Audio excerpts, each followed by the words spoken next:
Hi friend, welcome to our channel. ఇవాల్టి వీడియోస్లో ఏపీలోని ఉల్లి రైతన్నలకైతే ఒక గుడ్ న్యూస్ రావడం అయితే జరిగింది.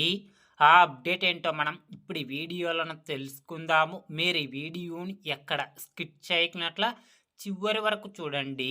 అప్పుడైతే నేను చెప్పేది మీకు అర్థమవుతుంది. అలాగే వీడియో నచ్చితే ఒక లైక్ చేసి ఇంతవరకు మన ఛానల్ సబ్స్క్రైబ్ చేయని వాళ్ళు వెంటనే సబ్స్క్రైబ్ అయితే చేయండి.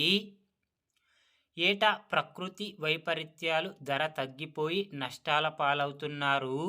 వారిని ఆదుకునేందుకు కూటమి ప్రభుత్వం చర్యలు చేపట్టింది.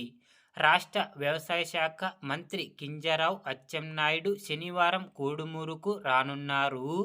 ఉల్లి ధరల పతనంతో నష్టపోయిన రైతులను కూటమి ప్రభుత్వం ఆర్థికంగా ఆదుకోవాలని ఇదివరకే ప్రభుత్వం నిర్ణయించింది.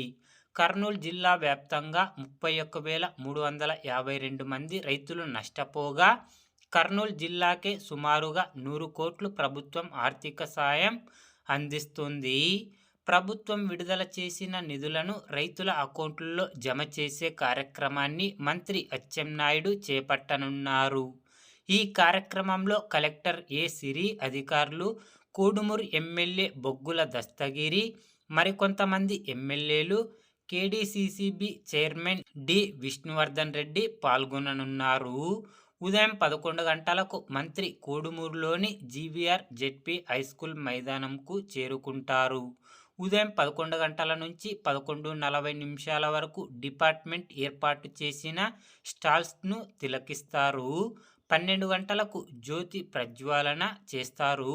12 గంటల నుంచి 1 గంట వరకు కలెక్టర్, ఎమ్మెల్యే, పలువురి నాయకులు, మంత్రి రైతులను ఉద్దేశించి మాట్లాడతారని అధికారులు తెలిపారు. ఉల్లి సాగులో రెండో స్థానంలో ఉన్న కడప జిల్లాలో 37,752 మంది రైతులకు 128.33 కోట్లు అందించేందుకు మంత్రి అచ్చెన్నాయుడు ఆ రైతుల బ్యాంక్ ఖాతాలకు కోడుమూరు సభలోనే జమ చేస్తారు ఫ్రెండ్స్. కాబట్టి ఈరోజు ఉల్లి వేసిన రైతన్నలకు, పంట నష్టం జరిగిన రైతన్నలందరికీ ఈరోజు ఉదయం 12 గంటలకు అర్హత ఉన్న ప్రతి రైతన్నకు వారి బ్యాంక్ ఖాతాల్లో డబ్బులు జమ చేయడం అయితే జరుగుతుంది ఫ్రెండ్. ఉల్లి రైతన్నల గురించి ఏ చిన్న అప్డేట్ వచ్చినా అందరికంటే ముందుగా తెలుసుకోవాలి అంటే వెంటనే మన ఛానల్ని సబ్స్క్రైబ్ అయితే చేయండి friend. Thank you for watching my video.